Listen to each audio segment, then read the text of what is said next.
And my guest this morning is author Casey Bell, Caseybell. He's the proud Uncle Casey Bell, has authored 2 young adult books, 3 general fiction, 3 nonfiction, 2 short stories, 1 horror, 1 book of poetry, 5 children's books, 1 book collection of art, and has produced 4 word search books. 22 books in total, but has no intentions of slowing down. He enjoys sharing stories, ideas, and art that cause people to think beyond the box. Not only a writer, but also a playwright, graphic designer, fine artist, and fashion designer. Ladies and gentlemen, welcome to the Reading Circle microphones, author Casey Bell. Casey, good morning. Good morning. Thank you for having me, Mr. Medley. Casey, I tell you what, call me Mark. Feel free. Go ahead and call me Mark. Feel free to do that. And unless you want me to call you Mr. Bell, then you can call me Mr. Medley. But otherwise, we can be Casey and Mark because it's very informal. Very conversational, sure. and we have a good time and have some fun. Thank you so much for joining me. And like I said earlier, I'm sorry for the confusion and the mix-up. Every once in a blue, I've been on the air 20 years now. Every now and again, this happens, but not often. And actually, like I said this morning, it worked in my favor because the guest that you were double booked with did not reach back out and did not contact. So this is great. I am you don't know I'm sitting here thrilled. So all right. So again, Casey Bell, I just read your bio. Talk to me a little bit, because usually I don't have set questions, but I do want to kind of get a feel for it to help the audience walk through in terms of where did all this begin in terms of writing, particularly as an African-American male. And I'm looking here at young adult books. Now that is very seldom that I come across a male that's writing YA. Most of YA not all, but most of YA are females. And the fact that you're African American is that much better only because our children need role models. And so for the fact that now they can look at a YA book and see an African American male on the cover or on the back of it or wherever you have the bio, I mean, that's a great thing. But were you like an avid reader or an avid writer whenever you were in school as a child? Or where did this all come? Where did the writing and all this that you're doing come from? So the writing started probably 4 or 5 years of age, but the thing is, I guess you can say because writing is a gift, I started using it as an early age, but didn't realize that was something I would do for work, because I never did it because of any reason other than it was fun for me. And I wrote from writing songs. I would, for the fun of it, write TV commercials and perform them. I would write television shows and perform them. I would write plays and perform them, and it was more so because I enjoyed performing. I would write stuff just so I could perform them out. And then I had a journal, I had a diary. I just wrote. But the reason why writing as a job never occurred to me is because in school, believe it or not, I was a C student in English class, and I had to take a lot of remedial reading classes, a lot of remedial English classes. I didn't do well on essays. When I went to college, I had to my first year, I did the 5-year plan because my first year I had to retake high school courses, mostly English and reading. So to me, it was like, well, I'll never be a writer because I can't do this correctly. And it never dawned on me to write. The books started actually, believe 2003. And the only reason why I know that year is because I went searching through my books looking for something else, and it took me forever to find what I was looking for, and I found my original draft copy of a book I started writing, and I dated it. I saw this film on Lifetime, and I just thought to myself, wow, I think it kind of would be better if this happened instead. And so I just got the idea to start writing the book, even though in my mind it would never get published because, again, school told me I wasn't good at writing, but I started writing it anyways. And that's where it started. In 2006, my church had a self-publishing seminar. And I guess you can say that's where it all began.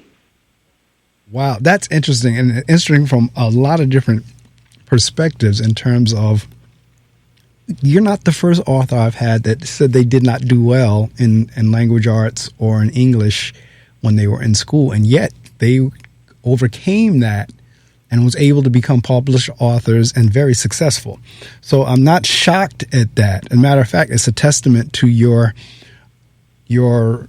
fortitude and your persistence to, in spite of what you were told or whatever difficulties you may have had, you overcame that. You persevered. Well, for me, I realized to kind of understand the school system. We're teaching eagles, but I'm a penguin, so I couldn't understand what they were teaching. And when I left school, I realized I had to teach myself, and that's how I learned how to write correctly. I had to basically teach myself because they didn't understand the way I learned, so they weren't teaching me correctly. And I'm not saying anything that's wrong with the school, but I will say school is not for everyone because they teach only one way, but we all learn differently. That is, I mean, I could not agree with you, Casey. I could not agree with you more. And that is extremely significant. And I'll tell you, I don't know whether or not, during the time that we were corresponding on email, I don't think, matter of fact, I know we didn't, but in any event, I'm a school principal. And I could not agree with you more in terms of not even so much as how much, but in terms of like state assessments, in terms of testing, it's all designed as if everyone, like you said, learns the same way. Some people really don't express themselves well on paper. However, they can express and give you the answer verbally.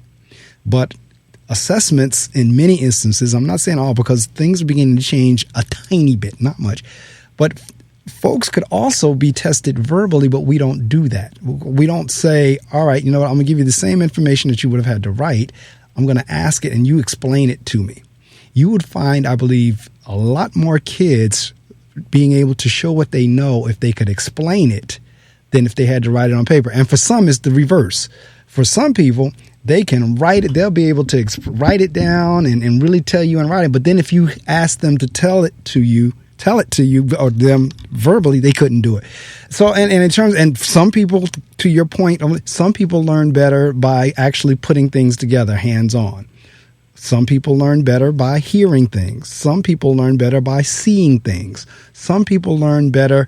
I mean, just like you said, everything is not by just lecture, teacher tell you, you do it, spit it back. Everything is not that, but yet that's the way we run school. Yeah. Well, they forget that even though legally they can't work, they're still, if their gift is lawyer, they're still a lawyer, they're still a doctor, they're still a construction worker, they're still a mailman. And when they go to work, none of them do the same thing. So they're not going to have the same attention span because a dancer doesn't sit all day when they're working. And so you can't expect them all to sit all day to learn the exact same information the exact same way and expect them to all excel because they're not all the same people. That's absolutely right. It's I believe it's Einstein, and I'm going to paraphrase this quote, is something along the lines of, I'll have to look it up, but it's escaping me. I'm going to have to go in and look it up, but it has something to do with like a fish. You can't expect a fish to, I'll figure out how you say it, but I get it. But it's to your point in terms of, and unfortunately, that's what we do with teaching. We really do. And guilty is charged, can see it and understand it. And you're absolutely right that, and this is the crazy thing, Casey, because we are charged with differentiating, if you will. In other words, recognizing what you just said, that people learn differently. So as the teachers and principals, it's our task to figure out your learning style and teach your learning style to you. Your classmates' learning style may be different, so we have to figure out her learning style and teach it different to her. That's what we're tasked to do. But at the same time, whenever the test comes, when assessment comes, it's one assessment for everybody, regardless of your learning style. Right.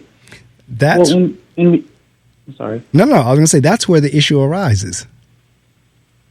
Yeah. Well, in regards to what you were saying, the quote you couldn't remember, there is an image online of a man sitting in front of animals. And I know there's a monkey, there's a lion, there's an elephant, there's a goldfish in water in a dish. That's the one. And yeah, he says there's a tree, and he says, climb the tree. If you can't climb the tree, you're not smart.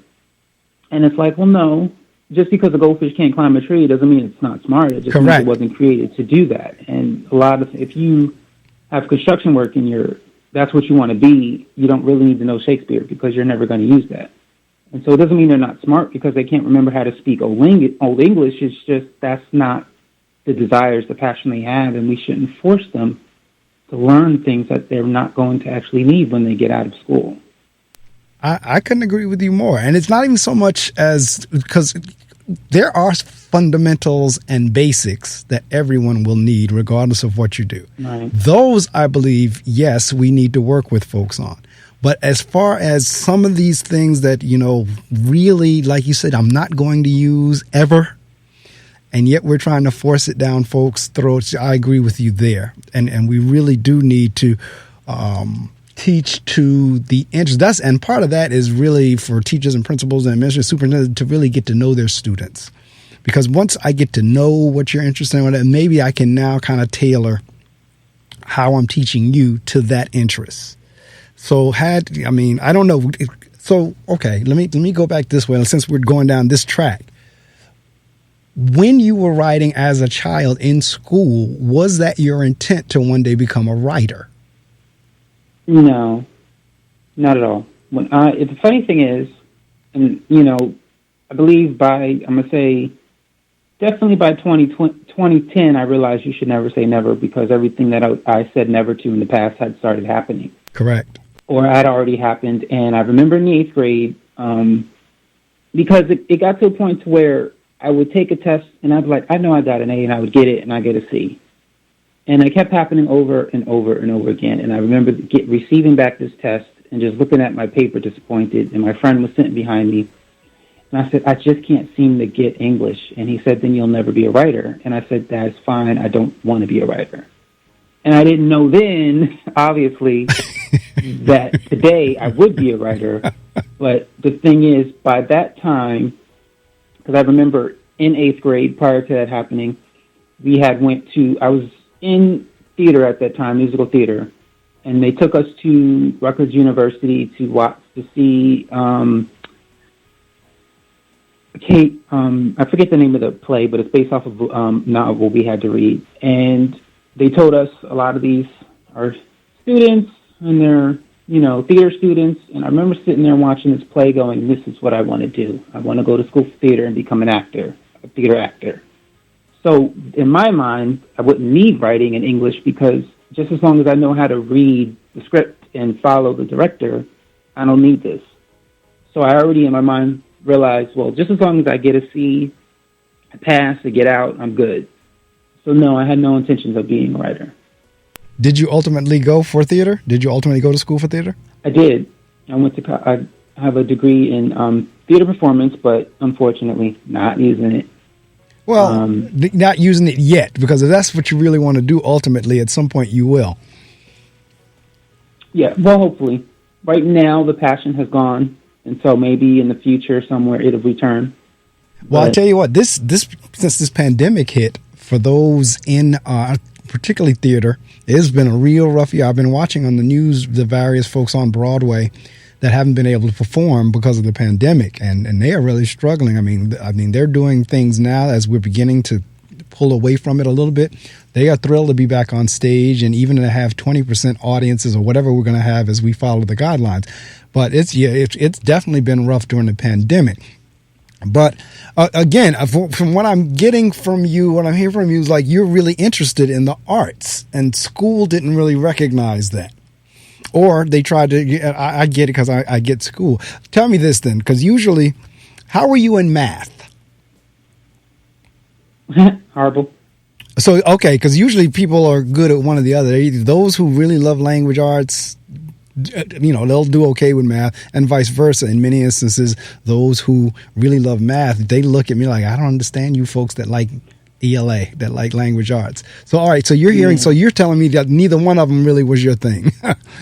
Well, let's put it this way. I had to teach myself, I'll say, I don't even remember when it was, but I finally said, I really need to start learning how to read even though digital clocks were around, I still wanted to, school didn't help me again in anything, really. I didn't know how to read a clock. So now I just didn't understand it. Well, this is And the I had thing. to teach myself how to do it. This is the thing, Casey. A lot of the basics, like I said, now there are some basics that everybody needs, but a lot of the basics were taken out of curriculums. Like so one example of that is what you just said. The reading or the teaching of an analog clock was taken out of many curriculums. Oh, wow. And so I had it, but I just couldn't get it.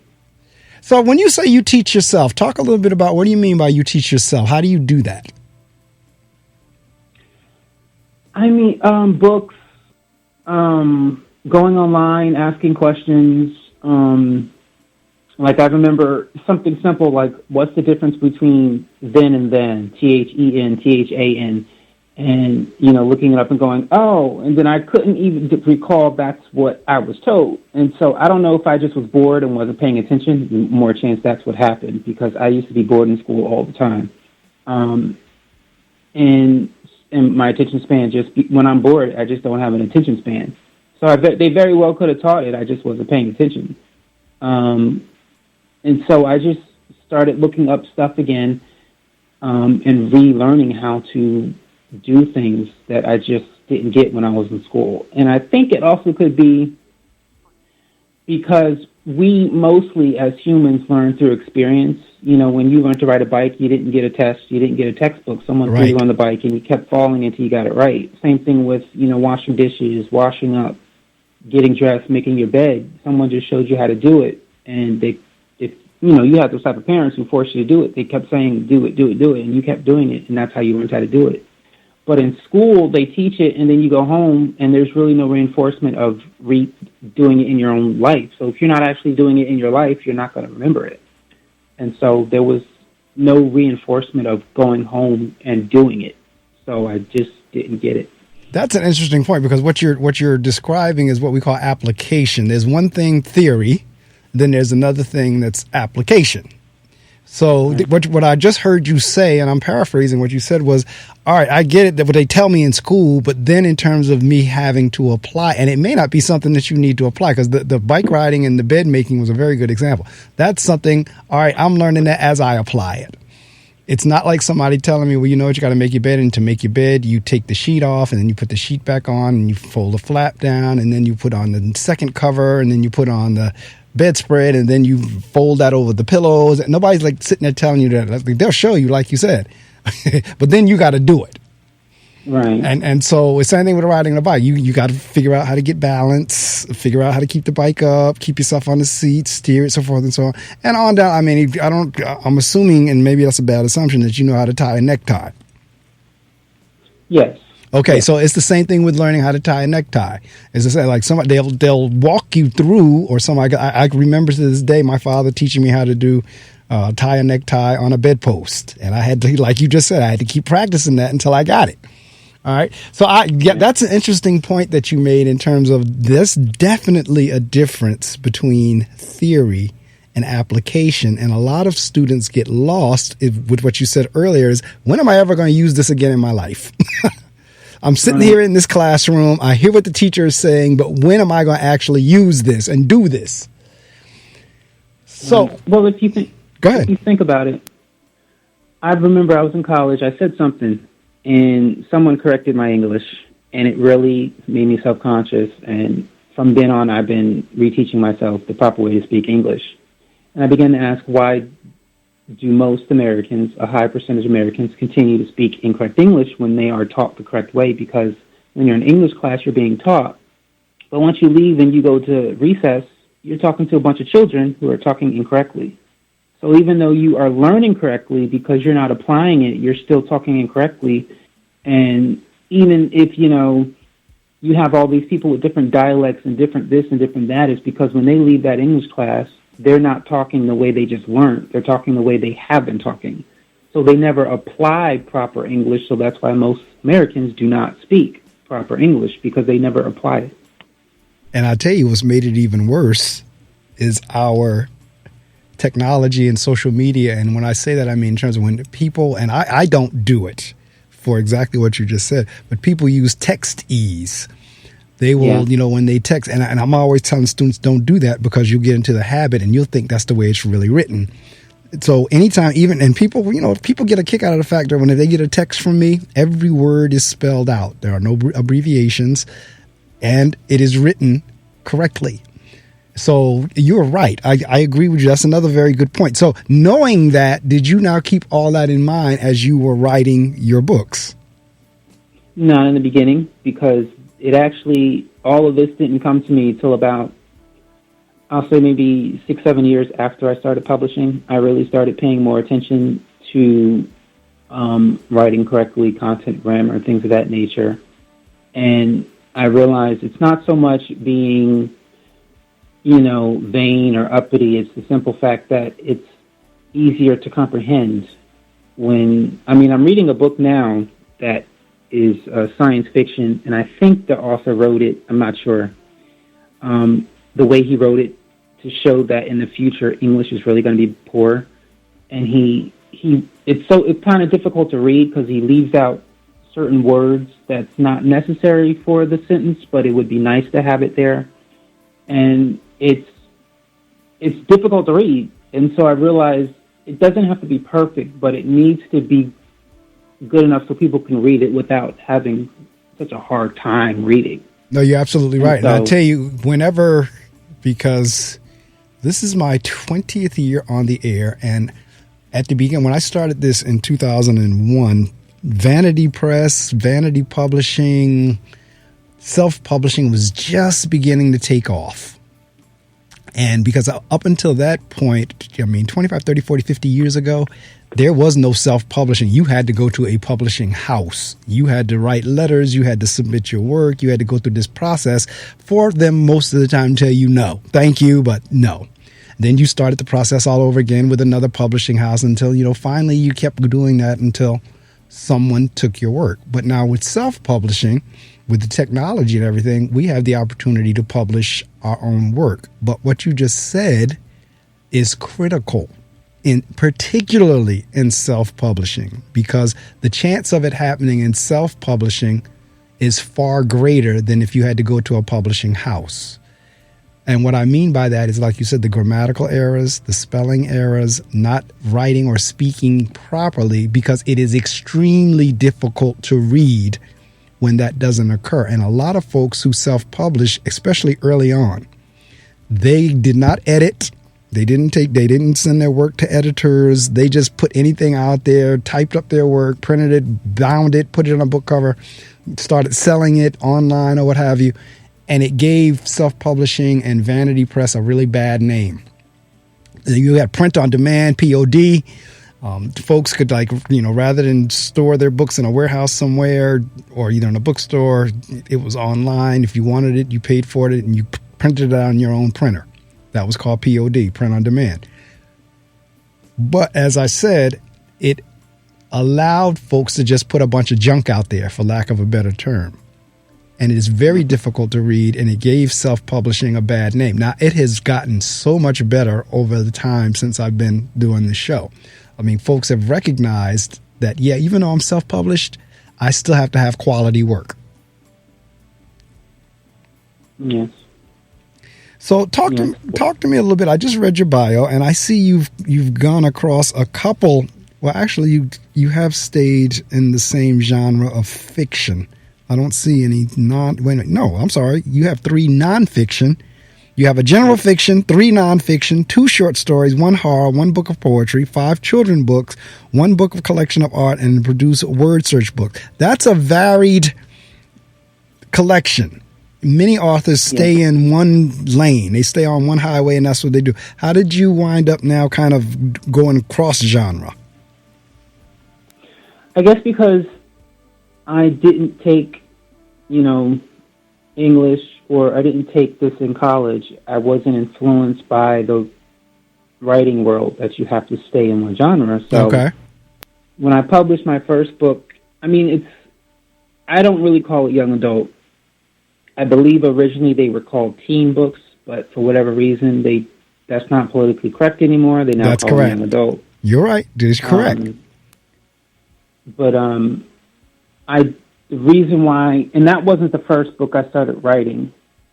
The first book I published, I think it was in 2007 when I joined MySpace, and I probably shouldn't be saying this. Hopefully no one's listening from school.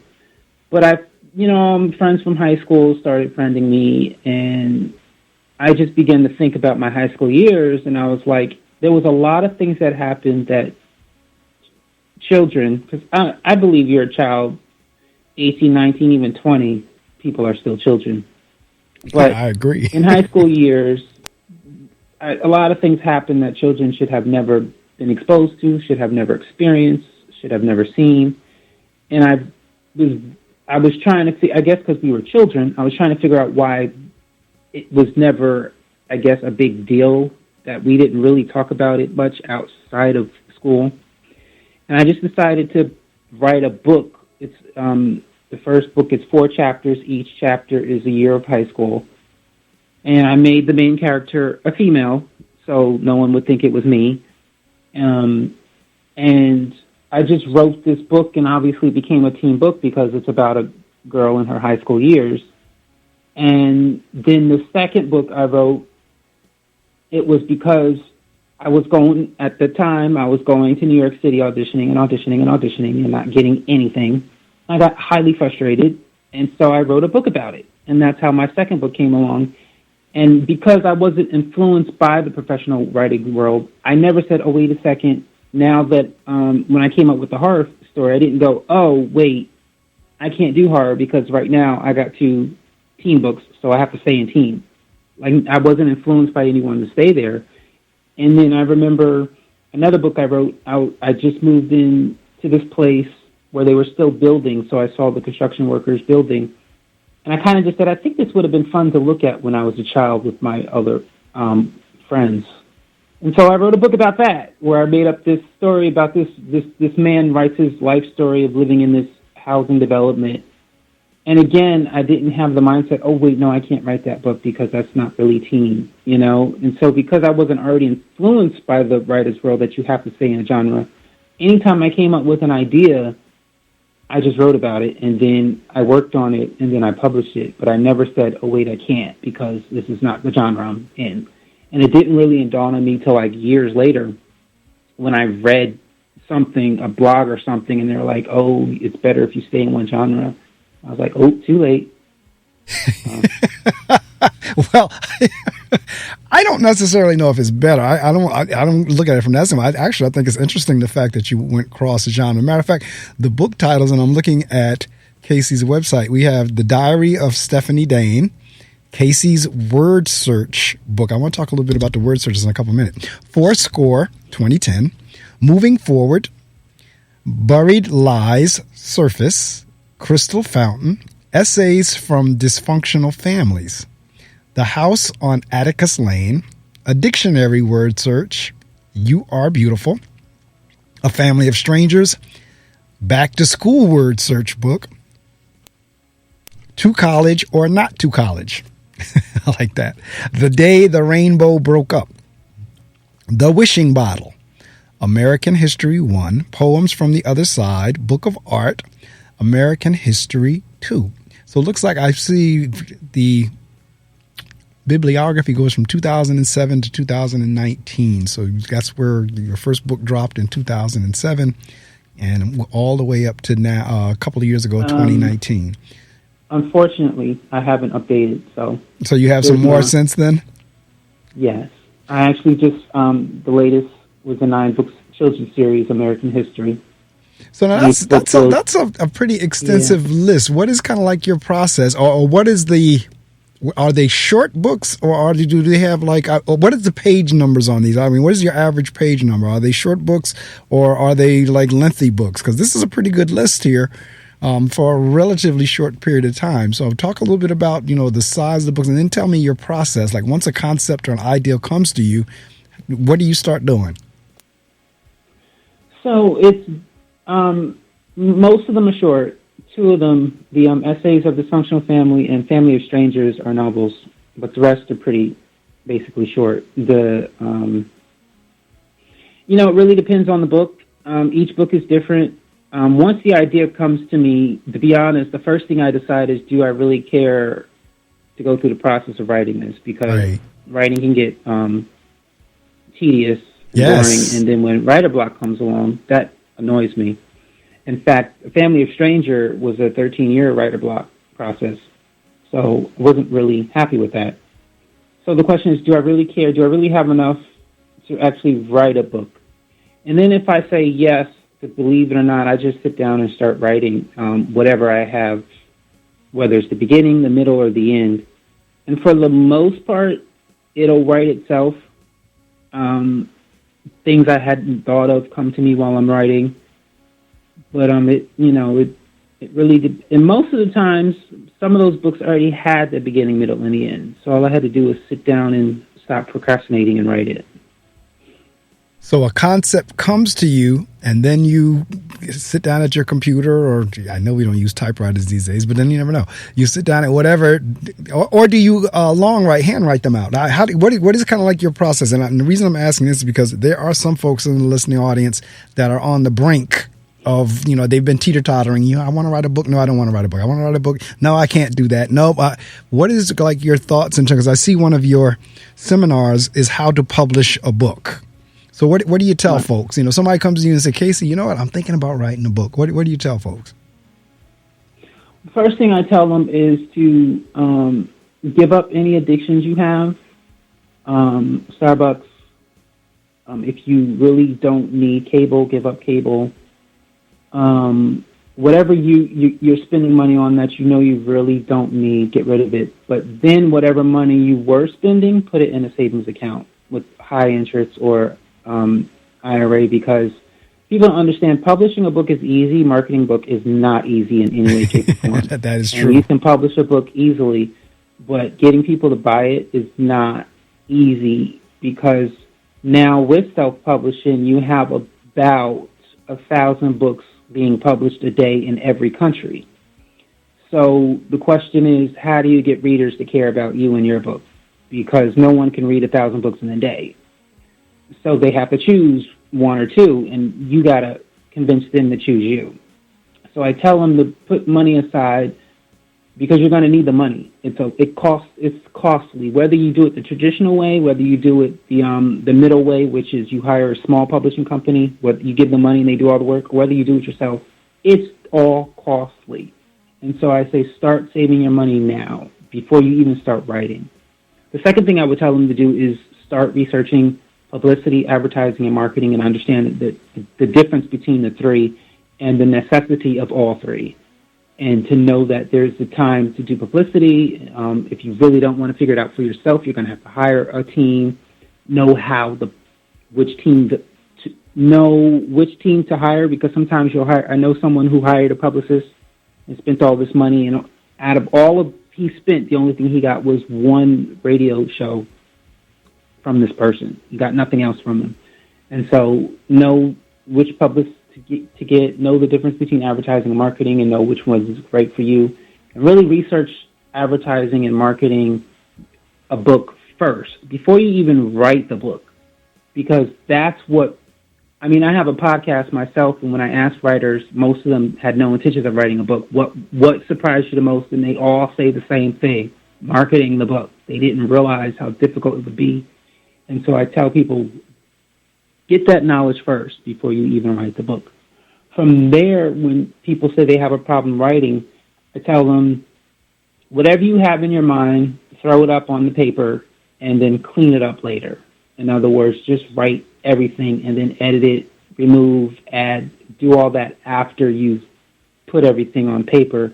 Because if you sit there at the computer thinking your first draft is going to be 100% great without mistakes, and it's going to be the exact draft you want, you're silly, because that's not how it's going to be. None of my books is the first draft. None of them.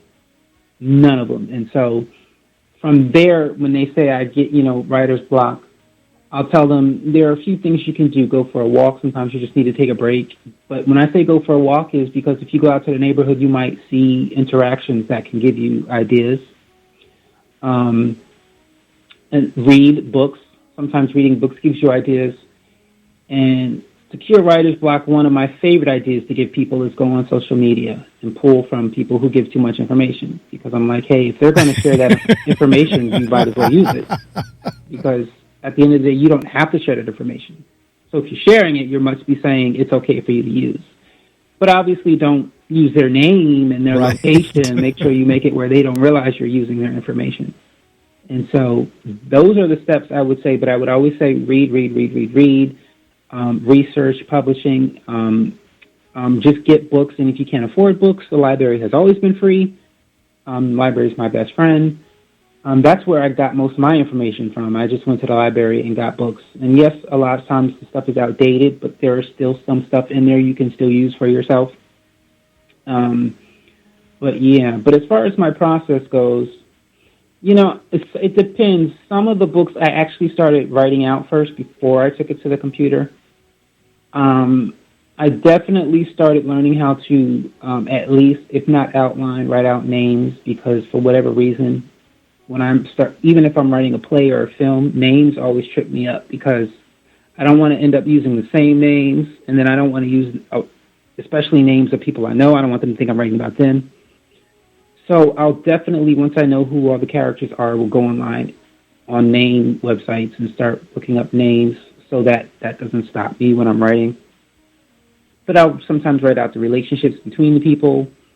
I'll write out what journey I want them to go through and things of that nature.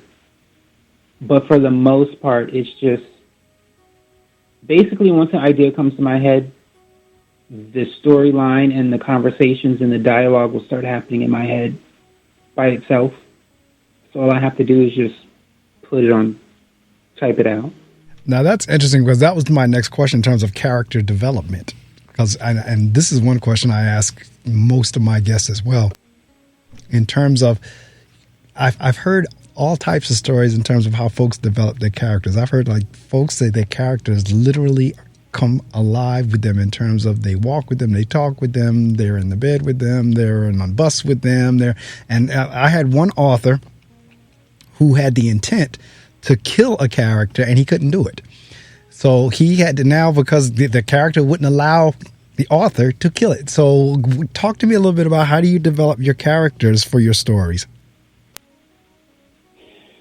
This may sound 100% crazy. I honestly don't understand or know how I do it, but I came up with a theory of what I believe happens with me because not, like I said, my plays, my films, and my books, they all happen the same way. I literally hear people speaking to me, and what I believe, like I said, I could be 100% wrong, but what I believe, unfortunately, a lot of people pass away before their time, and they never get a chance to tell their story, and I believe God is letting them tell me their story so I can tell their story. Because when I tell you I hear their conversations, I hear what they're saying, I see what they're doing, images, that's just the way it is. And that doesn't surprise me at all. Yeah, I don't really, like I said, one of my films I had writer's block, and then the first book I started writing I had writer's block, but the rest of the stuff I've written, I didn't really encounter writer's block. Honestly, the only thing I really encountered was procrastination.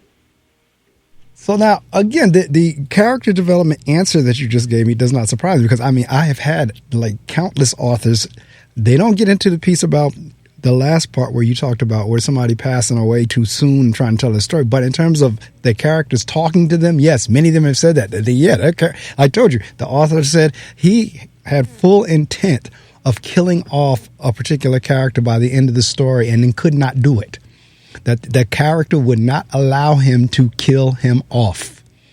And I've heard folks tell me that, when they get up in the morning for breakfast, that, their character is almost sitting across the table from them. That for the creative folks, that's not strange. So, in terms of I'm seeing you're doing nonfiction. And as I was walking into the studio this morning with the police officer, I was sharing with her that with this pandemic, in my wildest imagination, even if I were writing a script or a book, I don't think I would have come up with the fact that we would be walking around in masks for a year and not being able to touch each other and go to parties and go to weddings and this, that, and the other. But at the same time, there are folks who write sci-fi or nonfiction who do come up with scenarios such as that, even though they haven't happened, but from their imagination standpoint, they've come up with that type of scenario. Talk to me a little bit about, whenever you're putting together, particularly nonfiction or either something for the teens, like how do you, like I said, this scenario with the pandemic, like not something I would have thought of futuristically, but talk to me about how that comes to you. What do you mean? In terms of your story concepts. Story concepts? Right. You have particularly for the fiction. Nonfiction is nonfiction. It's real. So we get, but for fiction, that's your imagination. Well, I can't answer that question because every book has its own concept and concept. None of them are the same. I would literally have to go down each book to tell you how I came up with each concept and how each storyline came.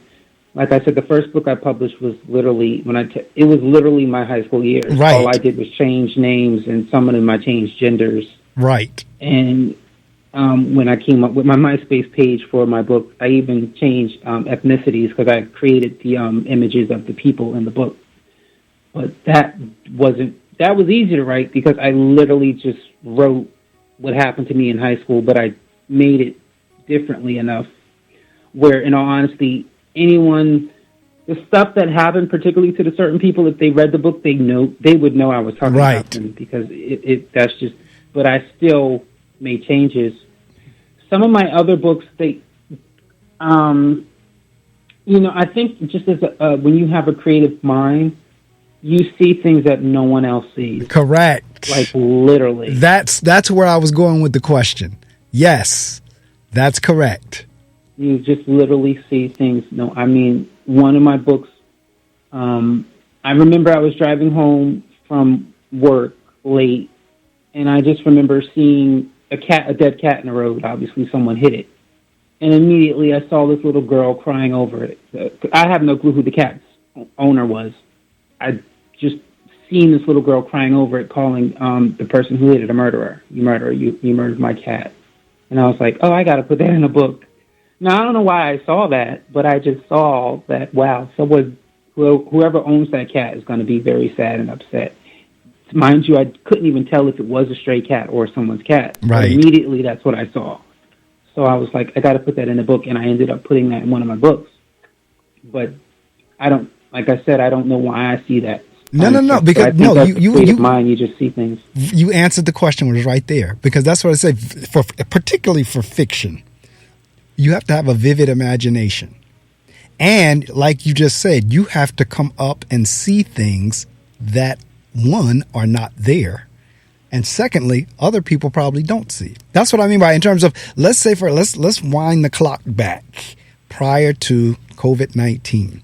And somebody, let's say 10 years ago, and this could have happened, I don't know, somebody wrote a book about this exact scenario we're in 10 years ago, that people would be walking around wearing masks and dying. We're talking like over close to 600,000 people here have died in the United States alone. But it would be a worldwide virus and all that. This is prior to that happening. This is just in somebody's mind. But that's what fiction writers do. That's what they come up with. So I see you have a horror book. Which one is the horror book? Let me see. Is it The House on Atticus Lane?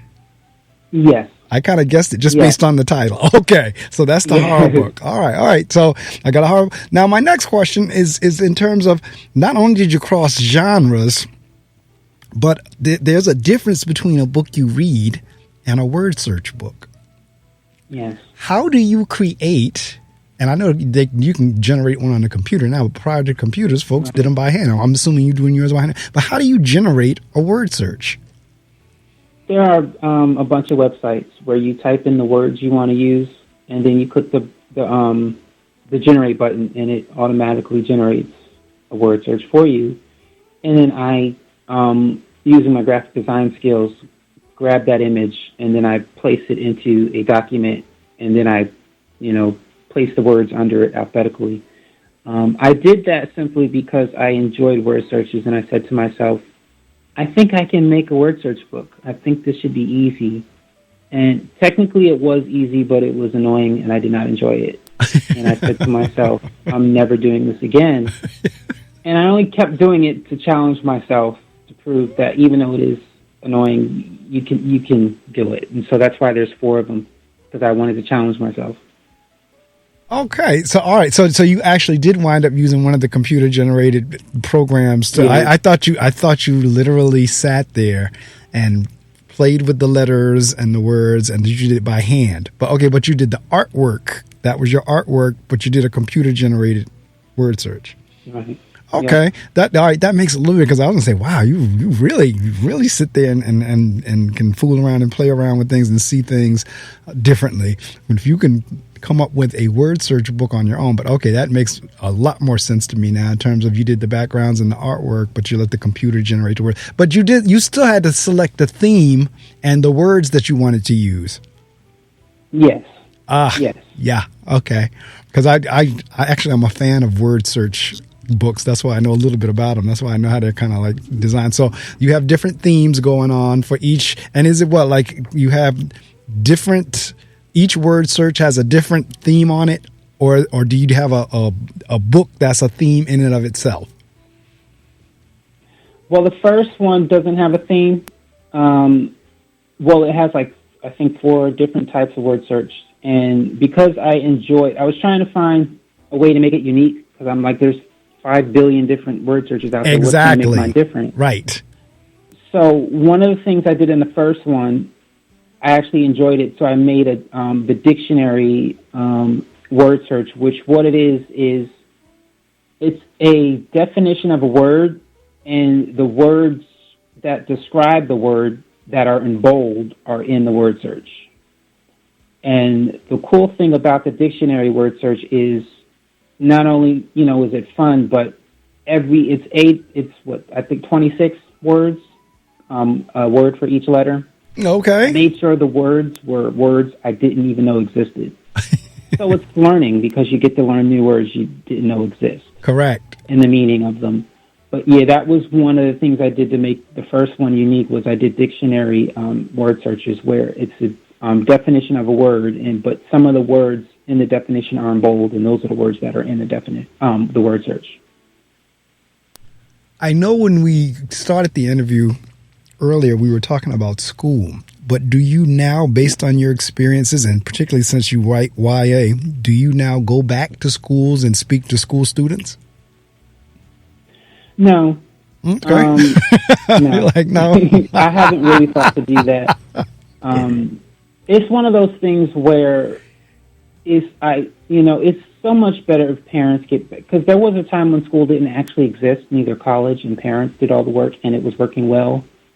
Unfortunately, parents just started getting lazy, and that was the purpose of the creation of school and college, was to replace what the parents were not doing.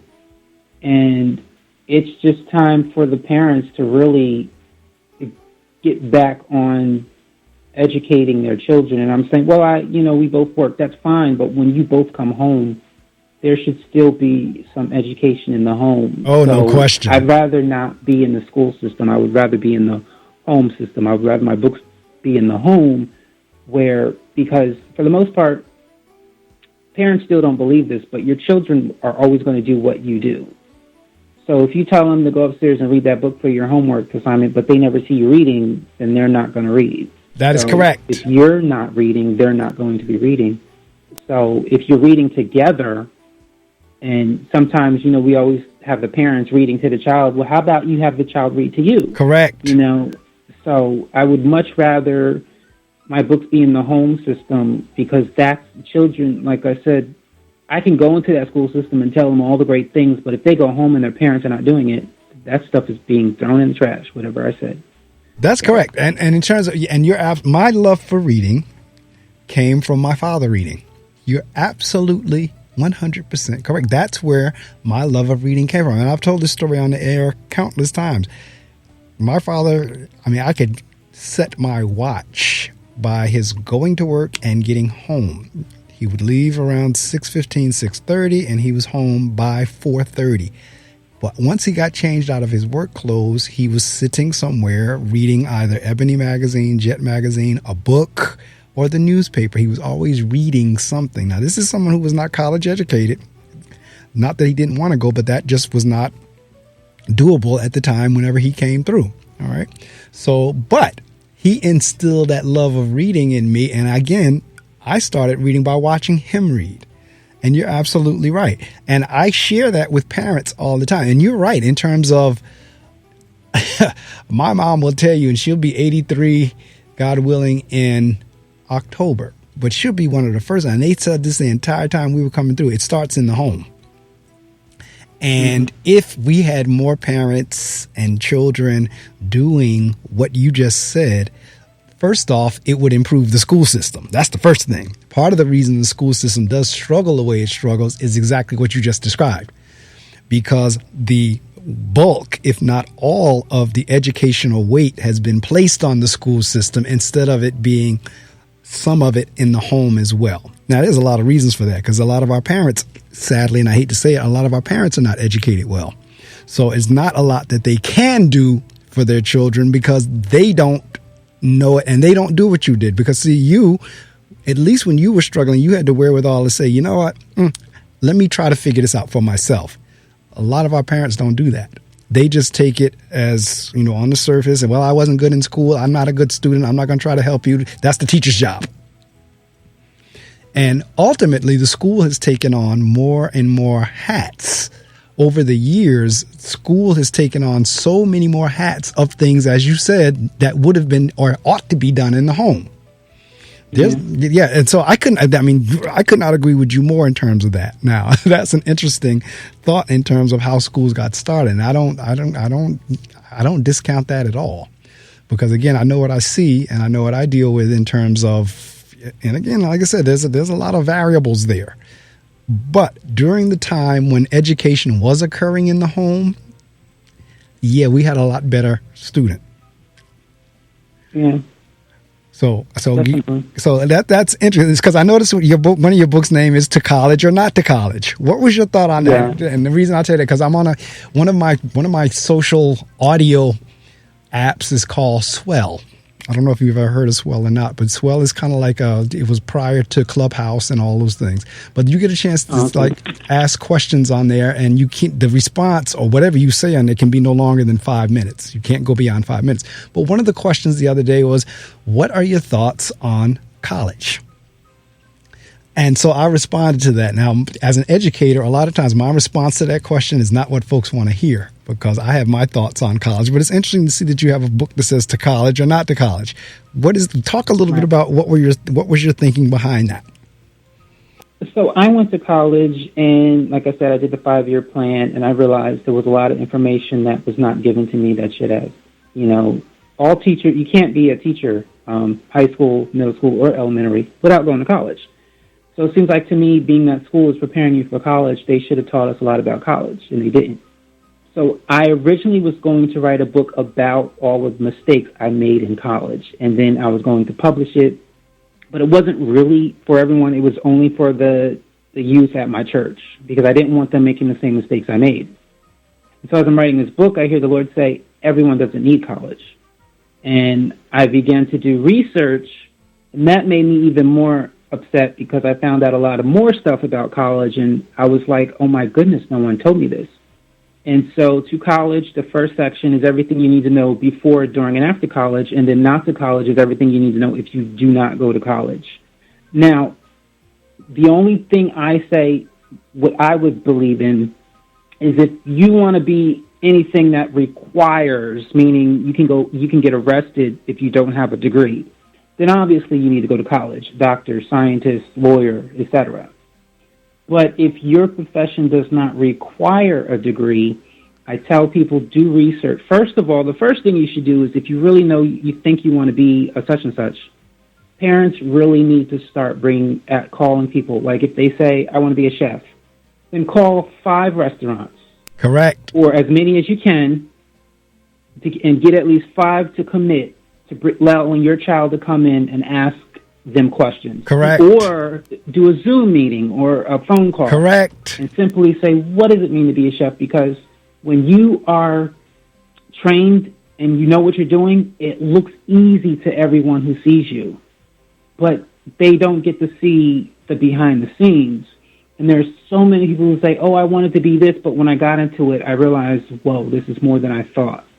And so it's better to, even before you start applying for college, to talk to people, ask if you can be an apprentice for a day or two, just so you can see what it's like. Because the one thing people don't see, they don't see the paperwork, they don't see the inventory, they don't see the taxes, they don't see, the problems with the worker coming in late every day. They don't see, they don't see everything that comes with that job. The talent alone is not enough. You still have to deal with personalities. You have to deal with the customers and the clients who come in with an attitude because something happened at home and now they're mad at you, and they don't get to see all of that. So the first thing you should do before you even apply for college or trade school or anything is go in and see what it's like to work there, to see if this is really something you want to do. And then from there, research, is there a way I can do this without college? Because college is so expensive. And no offense, they really waste your time because you have to take all these classes. And they always say, everyone should be well-rounded. No one's well-rounded. No one knows how to do everything. No one knows how to be everything. And there's no reason to be everything because there's enough people in the world, so you don't have to be everything. So I say before you think go to college, see if there's a way to get in that business without the degree. And yes, it's going to be much harder work, but it'll be worth it over time. And so I say college is not for everyone, school is not for everyone. But people always say, well, what about education? School and college is not education. They're information. Correct. Information are the tools you need for education. Education is the application of information. Most school and college programs don't give you the chance to apply it, what you're learning, so you're not being educated. When you go to law school, you're being informed. But until you get into that courtroom in front of that judge, you haven't been educated yet. You have to actually get in that courtroom, deal with the clients, deal with the whoever you're defending, deal with the prosecutor, the other side, deal with the witnesses. When you start dealing with now you're being educated because there's a lot of things you're going to learn that you're going to need to know that no professor can teach you. And so those school and college are sources of information. Experience is really your only source of education. I like that.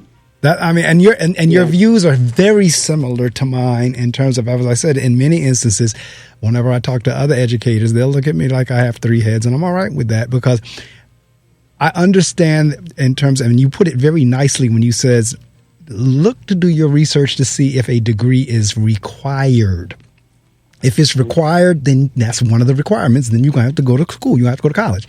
But if it's not required, then if you choose not to go, then that's fine. If what you want to do does not require a degree. Unfortunately, the degrees have been used to weed folks out. In other words, if there's groups of folks that you want to keep out of a particular position, you make the degree a requirement if you know that group is going to struggle by going to college. So I understand that piece. But my thing in terms of college, this is the way I view college. And this is one who has 2 master's degrees, a bachelor's degree, and a slew of certificates and training and yada, yada, yada. But my view is this: college is not for everyone, and everyone should not be forced to go to college because, as you just said, everything that we do does not require a college degree. If, let's say, for example, you have trade school, you have military, you have entrepreneurship, and you have college, you have those are kind of like your options. You could start your own business. You have somebody like, I don't know if you've read the book about Steve Jobs. Steve Jobs did not need college. Right. Matter of fact, Steve was brilliant enough that when he got to the college, they allowed him to make up what courses he wanted to take. He went to a no-name school. He went to a no-name college, and he went in there and said he was kind of like had this thought process that I'm hearing from you. It was kind of like, I don't need this, but you know what? What I would like to do is this, and they created a course based on what he said he wanted to do. Right. So he's one that didn't necessarily need college, and when he created Apple and all that was prior to college and all that. So this whole forcing college down people's throat, to me, I'm not in support of that. I don't agree. And I'm a principal of a school, but I don't necessarily agree with this message of everybody has to go to college. If you want to go to college, great. then we will prepare you for that. If you want to go to tech school, great, we'll prepare you for that. If you want to go to the military, wonderful, we'll prepare you for that. You want to start your own business, we'll prepare you for that. But this whole thing of everybody has to go to college, no, I don't agree with that. And to me, this is what college says. College says that you have the discipline to go through a program. College is a 4, 5, 6, whatever it is, year program to earn that degree. It says you have the discipline to do that. It does not say that you're intelligent per se. It does not, is not a measure of smartness or intelligence. And that's what a lot of people try to use it as. They try to use the fact that you have a college degree. They equate that with being smart. Now, don't get me wrong. You have to have, yes, some intelligence to get through the program, to get through the courses, the curriculum, so forth. I got that. But, and I said this the other day, some of the smartest people I know have never stepped foot on a college campus. And some of the dumbest people I know have multiple degrees. Yeah. Well, when you think about it, the only thing you need for school and college is a good memory, because once you pass the test, you don't need to remember it anymore. That's what I mean by our program. You had the discipline. So exactly. It's not really, you're not really learning anything because you don't go home and use it. You just, like a lot of those extra courses that they want you to take free classes, most of the times you don't use that information. You just take the test, pass it, get out, and that's it, end of it. And college doesn't really, it doesn't help you use common sense. I mean, look at the Gorilla Glue person. I mean, it's like it doesn't really teach you how to. And I think the main problem with school and college is it doesn't encourage challenging, especially when you. It's one thing when we know they're teaching truth, but when they are teaching stuff that's not really true, and then a student comes in and says, "Well, I believe that's wrong," and of course, that's wrong. Oh, you're disrupting the class. Get out. Correct. But that's not good, because that's why when you look at Jim Jones and what he did, it's because none of them were ever taught in school or home or anywhere how to challenge people and how to challenge what they're saying, and to really, yes, that's what they're saying, but because all humans lie and have lied and can lie, you need to challenge it and research it and make sure what they're saying is true before you just believe it. And that's all school and college does, is forces you to believe the teacher or the professor without really going home to research if what they said is true, and then to come in and have an adult, not an argument, but an adult conversation on, correct. Well, you said this, however, and they don't really teach challenging. And that's what you need in life to be successful. No, I couldn't agree with you more. In the 6 o'clock hour, I said the exact same thing this morning, the 6 o'clock hour. I personally think, in general, we are very gullible, that we believe anything we're told without challenging or triangulating or going back to research or analyzing. We just take the news clip or the sound bite and run with it. So I said that in the 6 o'clock hour this morning, because there are certain things that's going on. It's kind of like, and I said this earlier, like, that makes sense to you? Like, really, seriously, that makes sense to you. Like you just said, you're not going to challenge that at all. That what you were just told, or that makes sense to you. No, we don't do that. I agree with you. Now, let me be very clear, listening audience, and those of you who are going to listen to this later on my YouTube channel or what have you. I am not downing or negating school. I am not. I think in terms of learning for the sake of learning, or as Casey just said, in terms of if whatever it is you're going to do requires that you have to go through this particular course curriculum, get this degree, by all means. But at the same time, if that's not for you, you ought not be forced to have to go through that. Now, I'm not talking regular school. Well, that's a little bit different story. Unfortunately, in this country, you have to go from 5 to 16 at minimum. Now, once you get 16, if you decide to drop out, that's on you. Most folks go to school from the time they're 5 till they're 18, at least for the regular elementary school, middle school, high school. Then at that point, unless your parents teach you, right? Unless they do homeschooling. That's right. Yeah. I agree with you, because that's an option as well. Homeschool, okay? And so that, we have to be informed, and as Casey said, in terms of getting our education to be able to apply it. So whatever it is that you're going to ultimately apply, yes, you have to be informed with and educated about, no question. So do not think that we're downing education. Don't think we're downing going to school. But at the same time, like he just said, in terms of folks challenging things, in terms of teaching people how to think, That's where, yes, we need, like, it's one thing to be able to think and because that's why, to me, folks are as gullible as they are, because you're right in terms of how we do things in school system, in terms of okay, this is what I say as the teacher, that's the way it is. Not necessarily. That's why, okay, this is what I say as the news anchor, that's why everybody takes whatever the news anchor says. Yeah, it's sad because some things are like you think people would see it, but they just don't, because if you look at the systems in America, it's, slavery technically was never abolished. Correct. If you think about it, there's two things with slavery. The first thing is, if you don't do what I tell you to do, I'm going to whip you, or you're going to get in trouble. And the second thing is, the masters decided what you learned, what you didn't learn. They decided, I'm not going to teach you how to read and write and arithmetic because I don't want you. And so the home system is a slave system. It's never lead by example, as you just do as I say, not as I do, or I'm going to whip you. The church system is, if you don't do what the pastor says, you're going to hell.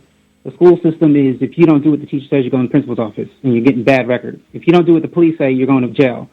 And it's just all, you're a slave. You just do what we tell you. Shut up. Don't ask questions. You just do it.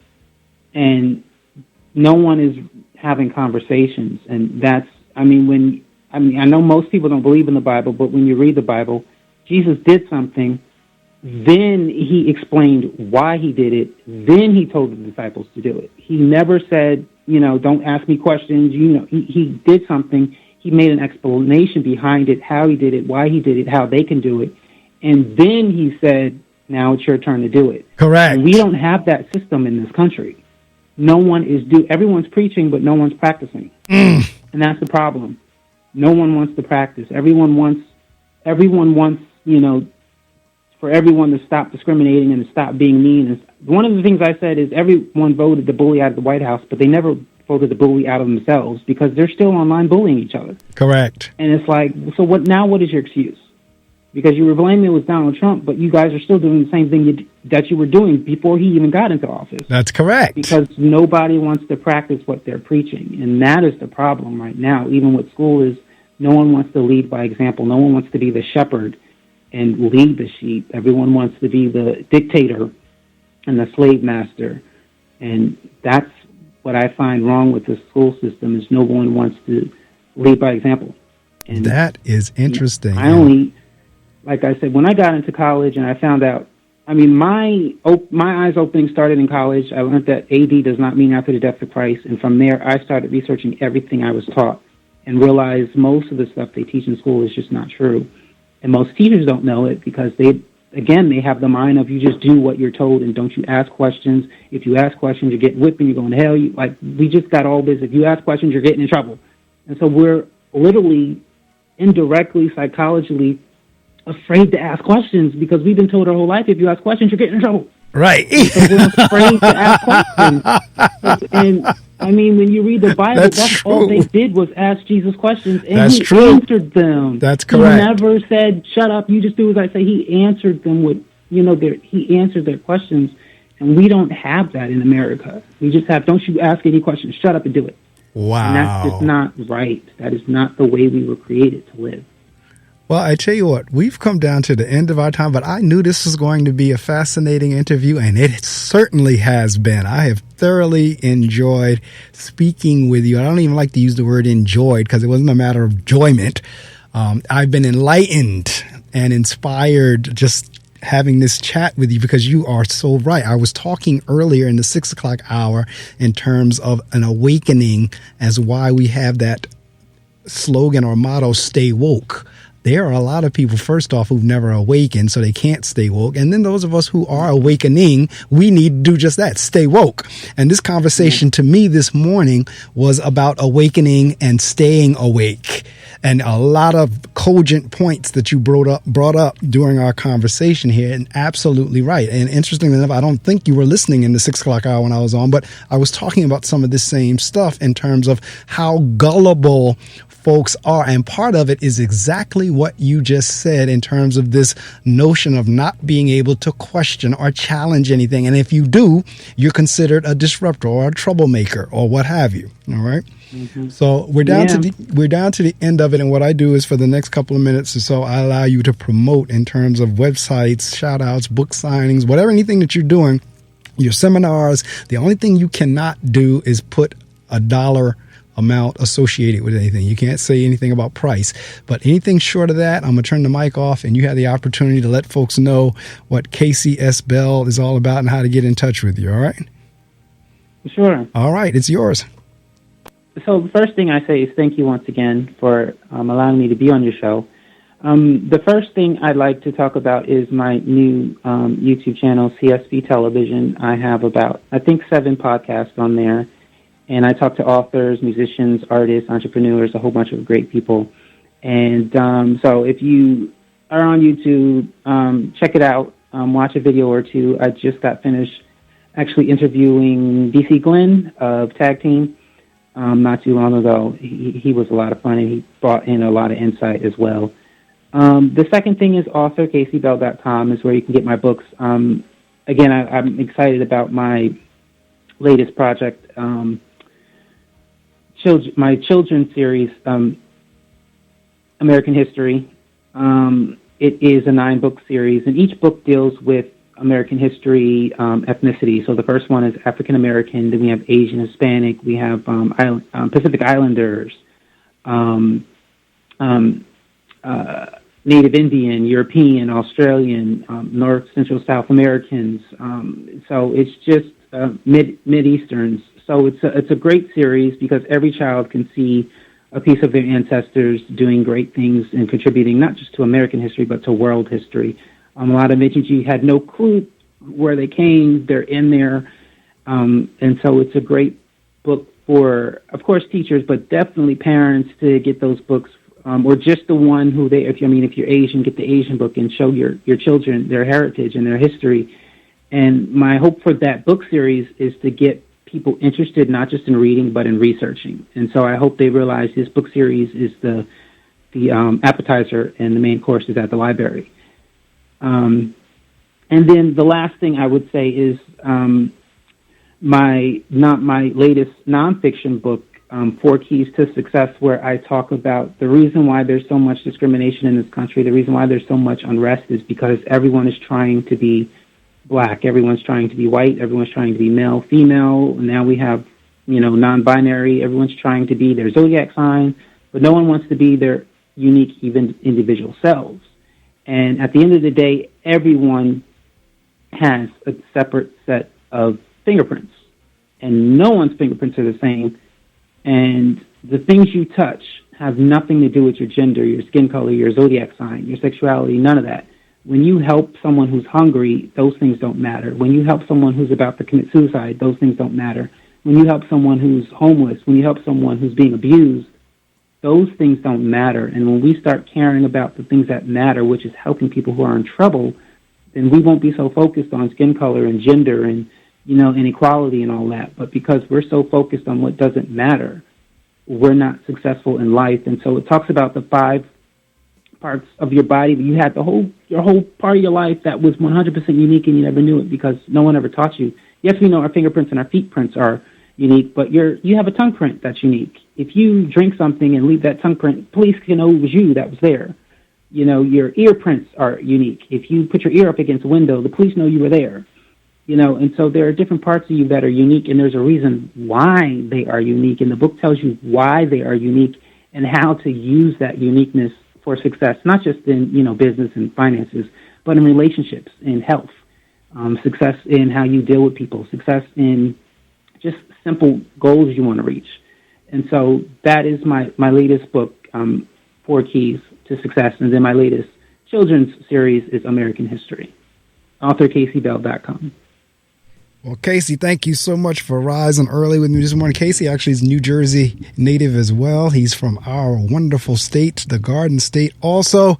So at least he was in the same time zone. And I say that only because in many instances, I have folks calling from around the country and the world who are in different time zones. But at least Casey was right down the road here in New Jersey as well. So thank you so much for joining me. I tape the shows, so you'll get an MP3 link. You can do what you like with it. I have a YouTube channel as well where I archive the shows, so it'll be on there later today or tomorrow or early next week. It will be on my YouTube channel as well. But again, it has definitely been an insightful conversation. And I love the individuality, the fact that you're able to say exactly what you said this morning. Keep on doing that, because that's the message that needs to be heard. It really does. All right. So with that being said, thank you so much. And I will be back in touch with you again. All right. Thanks. Have a good one. All right. Take care. All right.